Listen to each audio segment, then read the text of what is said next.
Casualty Lamont Cranston, wealthy young man about town. The Shadow uses his hypnotic power to cloud men's minds so that they cannot see him. Cranston's friend and companion, the lovely Margot Lane, is the only person who knows to whom the voice of the Shadow belongs. Today's story, The Plot That Failed. As our scene opens, we see a big power shovel deep in its self-made pit. The excavation of the cellars and sub-cellars for the plumbing building. I told you it was over here. Well, you'll be through digging this hole by tomorrow. Yeah, Joe. Boss tell you where we go next? No, he didn't say. Probably be laid off for a while. Hey, Tony, back that truck closer. I gotta go close. Huh. Getting hot in here. Luke, check that water in the motor, huh? Yeah. The water's okay. Hey, something's screwy. The motor stopped. Hey, what's the matter? All the insulation's melting off the wires. The engine's white hot. Hey, what's the matter? She's falling down. Luke, get out of there. The controls won't work. Hey, look out. You better get out yourself. Hurry up. There goes the derrick. Run! Run before the gas can explodes!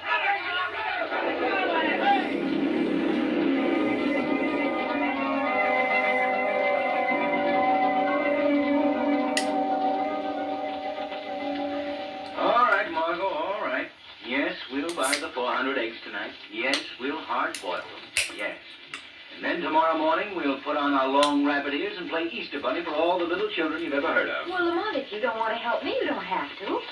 Shrevey doesn't ever come. We'll never get the eggs done. Oh, he'll be along. He probably... Here he comes now, at all the speed of a slow-gated snail. Shrevey, hurry up. Get this cab going. I'm sorry, Mr. Cranston. It's the funniest thing I ever seen. Well, you don't sound sorry. Oh, Miss Lane, if you ever seen those two guys hopping around you to die, laughing you to die. What happened? Well, you see, I was looking in a hole, and down in the hole was this big extraditing machine, and them two fellas was working it.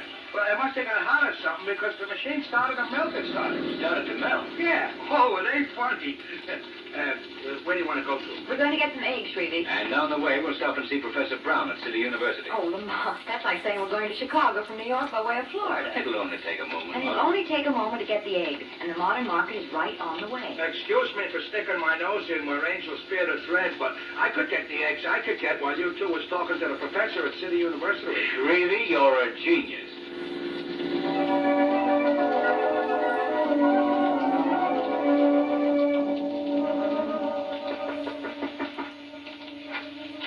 Mr. Cranston, I believe. Come in. Professor Brown, and this is Miss Lane. How do you do? It's a pleasure. Won't you come in? I'm afraid you'll find my laboratory built for work and not for comfort. Oh, I think it's delightful. It's never been called that before. Oh, Dr. Paul. Miss Lane, Mr. Cranston, I'd like to have you meet my assistant, Dr. Paul. Miss Lane, Oh, Miss Lane, won't you sit here? Yes, thank you, Dr. Paul. I appreciate your coming here, Mr. Cranston, more than I can tell you. Particularly since my request will probably seem a bit strange. I want you to help me find the Shadow. The Shadow? You've heard of him, haven't you? Yes, of course I've heard of him, but how did you happen to ask me to help you find him? I asked Commissioner Weston. He hit on the splendid thought that you might be interested in your work as an amateur criminologist. Oh, I see. We must find the Shadow. Well, from what I know of that elusive gentleman, that's a man-sized job in itself. You must tell me more of your plan, Professor Brown. Well, that is certainly a reasonable request, but we'd appreciate it if you trust us for the moment and believe us when we tell you that it's of great national importance. All right, Professor Brown. I'll try to find the Shadow for you.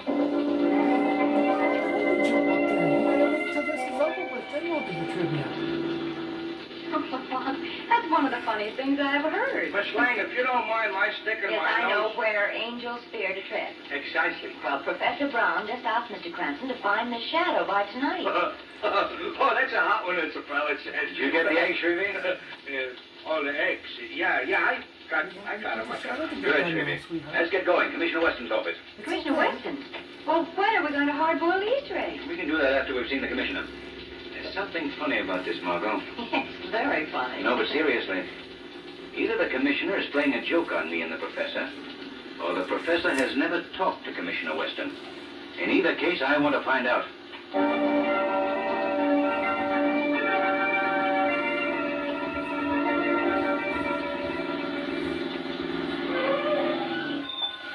We have a ribbon at our destination, Mr. Cranston. Fine, Shrevey. Mr. Cranston, when you see Commissioner Weston, would you put in a good word for my bosom friend and companion, Big Charlie? He's in a clink, he is. Well, not this time, Shrevey. We haven't much time. Don't forget there are 400 eggs eagerly waiting to be boiled and decorated by Easter morn.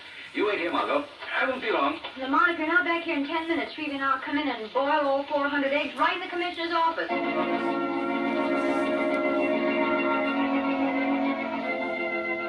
Commissioner Weston, you know I hate to interrupt you when you're so busy, but this time I just came to thank you. Thank me, Cranston, for what? For commending my abilities as an amateur criminologist to Professor Brown of City University. Now, listen, Cranston.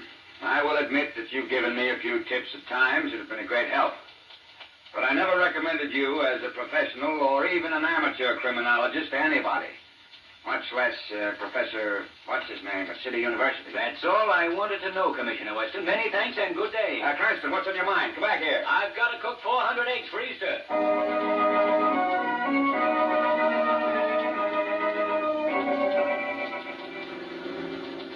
Didn't you get no chance at all to mention Big Charlie, Mr. Cranston? The commission was too busy, Shrevey. Maybe we'll have better luck next time. I'm afraid there won't be no next time, I'm afraid. Because I think Big Charlie's little woman is going to suck him on the head with something when he gets out.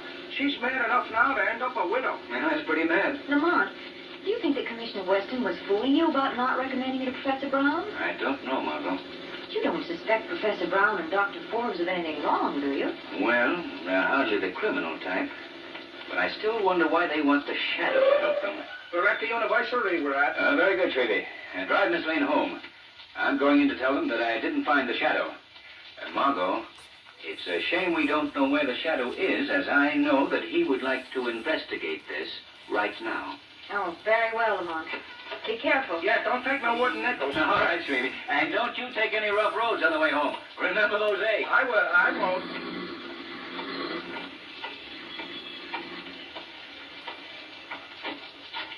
Yes? Who's there, Professor? I saw the door open and close. Oh, so did I. You're quite right, Dr. Forbes. Oh, what did you say, Brown? Professor Brown said nothing.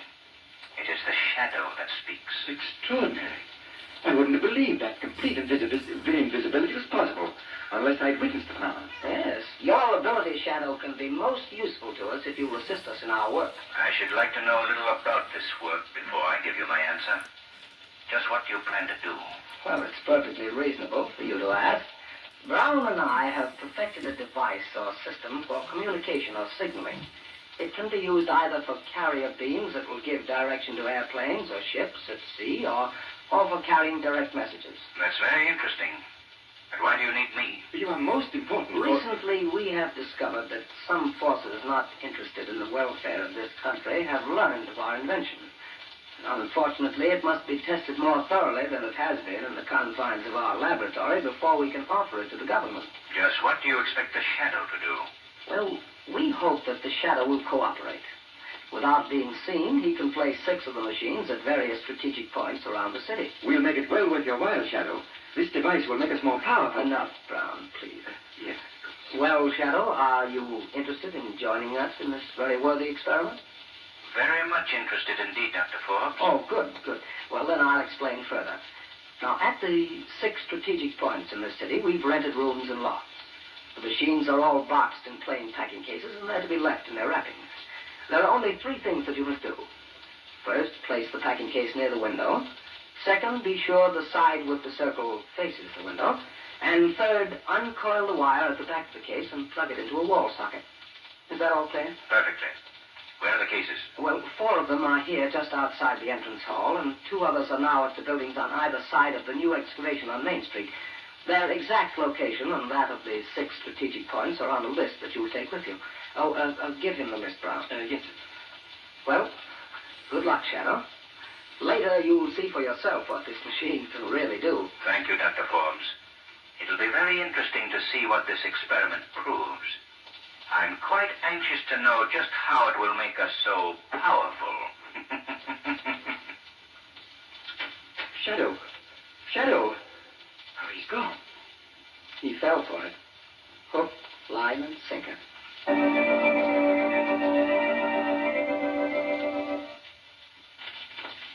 It is several hours later. We find a very tired and footsore Lamont Cranston struggling off the elevator of an apartment building with two heavy bundles, one under each arm. He goes down the hall.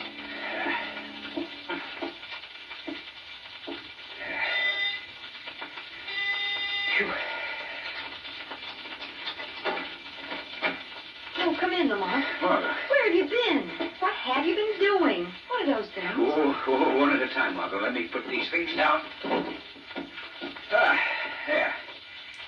Now to answer your questions. I've been all over the city carrying packing cases up and down stairs. Oh, you silly dear. Yes, the next time two scientific gentlemen have some freight to be hauled, they can call on the express company. But what have you been doing? Oh, I've nearly been going crazy. Did you ever try to boil 400 eggs in a wash boiler all at once? I don't think it can be done. There's one thing I wish you could do. What? Make me some coffee. Oh, sure.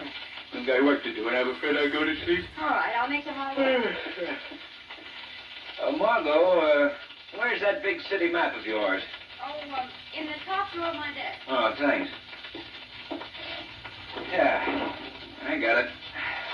Now, let me see. Right there. Right there. Oh, I'm a stupid fool. What'd you say, Lamont? Oh, I've been an idiot, Margot, a blind idiot. What is it? Look at this map. Mm-hmm. See these 6 places that I've marked? Yes. That's where I put the machines tonight. Do you notice anything unusual about their location? Well, they're in 3 different parts of town. Yes. But if you look more closely, you'll notice that they're grouped in pairs. One machine of each pair is placed on either side of an important key point. Police headquarters, telephone building, a powerhouse. Well, Lamont, you haven't told me yet what these machines are, what they do. For a very good reason. I don't know. Well, what are those 2 packages you brought in? Well, they're a pair of the machines. I thought you distributed them all. I'm afraid that our friends at the City University are going to be a little upset when they find bricks and scrap iron in one pair of the cases. Well, what are you going to do with the machines that you have here? Well, first, we'll set them opposite each other, each side of the room. Lamont Cranston, don't you plug those machines in until you find out what they do. I brought them here so I could examine them more closely. Margot, will you take the paper off that one when I take it off this one? Yes, all right. Look, Lamont. Huh? It's something like a cross between an X-ray and a television outfit. It looks innocent enough. Lamont, you may be doing those 2 men a great injustice. You may be right, Margot.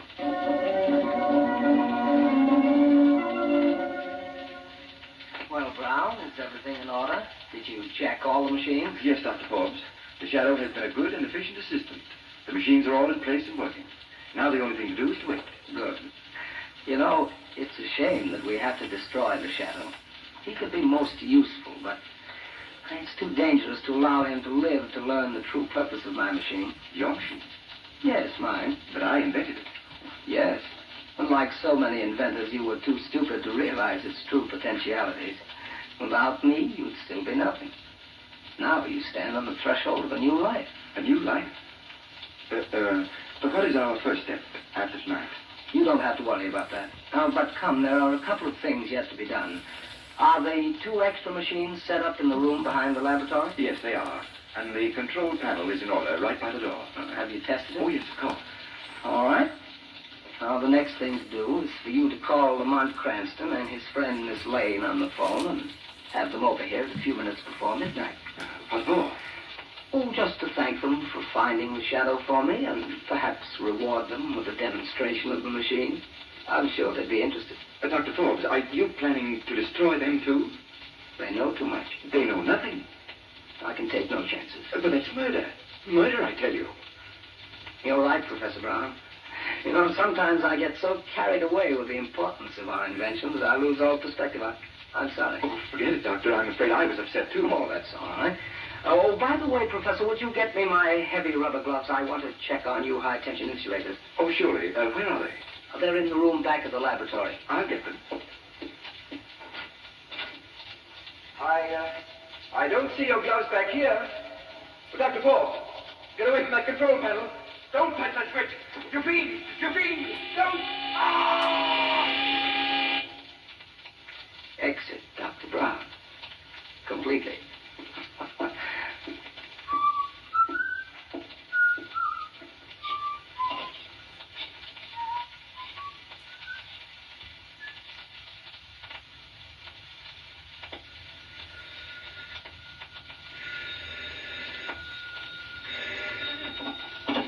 Hello? Yes? This is Margot Lane. Who is this? Who? Oh, Dr. Forbes. Yes, doctor. How are you? Mr. Cranston is there, and he's had an accident. Yes, certainly, doctor. I'll hurry right over.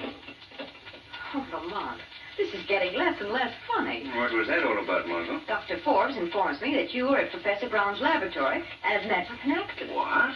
What shall I do? Let me use your phone. Who are you calling? I'm calling my apartment house. Hello? This is Mr. Cranston. Have any phone calls come in for me in the last few minutes? Oh, well, thank you. Yeah, just as I suspected. Dr. Forbes just called me. Hello? Dr. Forbes? This is Lamont Cranston. I was in the shower and thought I heard the phone ring. The man at the desk told me you'd called. What's that? Margot Lane? Is it serious? I'll be there as soon as I can. Well, Margot, we're in for something, and I don't know what it is. But whatever danger is ahead of us, at least we have the advantage of going into it with our eyes open.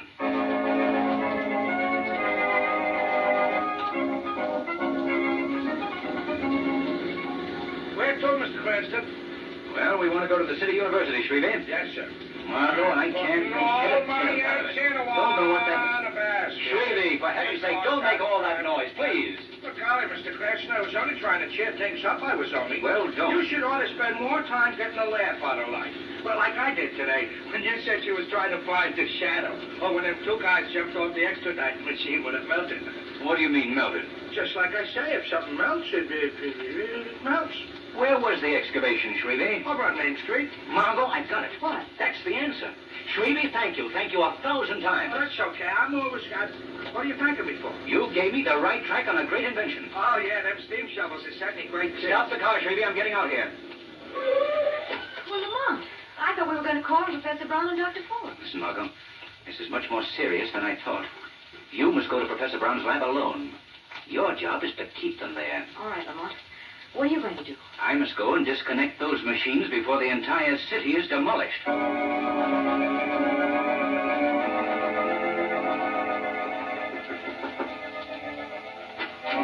Oh, Miss Lane. Oh, I hurried as fast as I could, Dr. Forbes. Is Mr. Cranston all right? Oh, it's nothing serious. Come with me. He's in the room in back of the laboratory. I do hope he's all right. Right in here. Sit down, Miss Lane. What is the meaning of this? Sit down, Miss Lane. I'm sorry to What are have you to do doing? this, but I feel that you'll be less bothersome to me if I tie you to this chair. Stop it. This room is completely soundproof, so you can make all the noise you wish. Oh, let go of me. Where's Mr. Cranston? I guess you're securely tied. I hope none of the ropes cut you, but they won't hurt long. What are you going to do to me? Much as I deplore the necessity, Miss Lane, you must be destroyed. You see, you've inadvertently run into something a little bigger than you are. A simple plot that can't fail.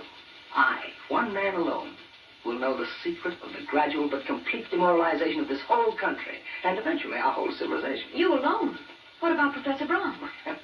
I'm sorry to say, Miss Lane, that he outlived his usefulness. Professor Brown is no longer associated with me. For that matter, he's no longer associated with this world. Rather amusing. I wonder what's keeping Cranston. He should be here. Perhaps it would entertain you, Miss Lane, if I were to tell you about my invention. You're the most cold-blooded fiend I've ever heard of in my life. Strangely enough, that's a compliment. Thank you. But now to my invention. Yes, tell me about it. Well, the simplest explanation is that it's a machine which generates invisible rays. But when two of these machines are placed opposite each other, unbelievable heat occurs at the point where the rays meet.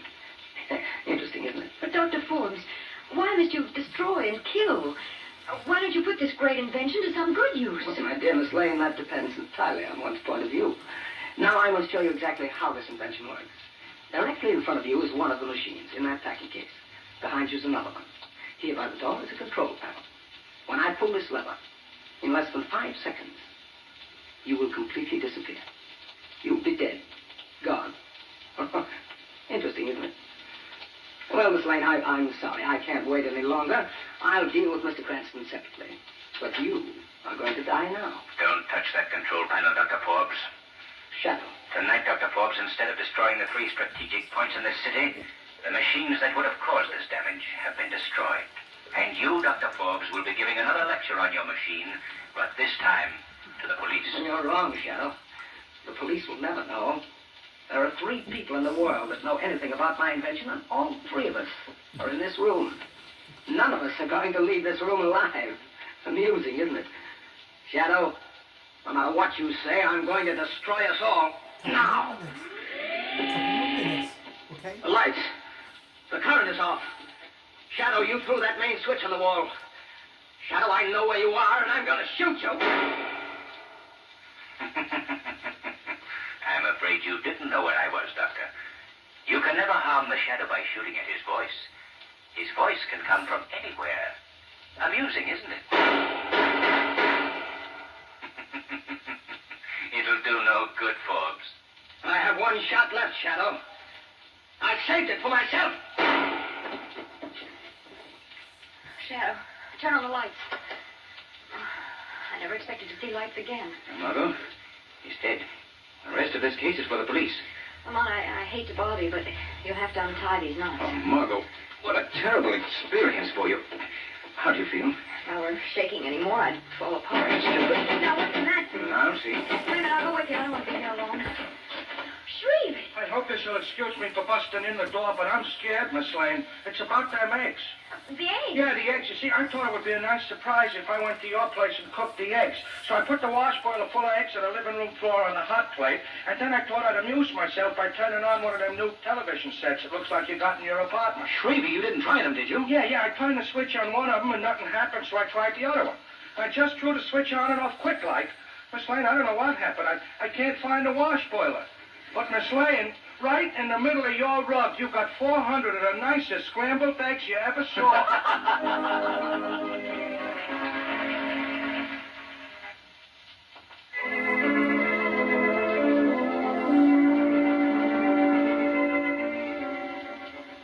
Today's program is based on a story copyrighted by the Shadow magazine.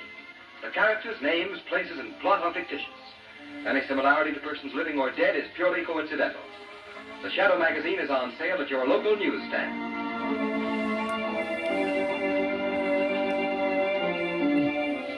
The weed of crime bears bitter fruit. Crime does not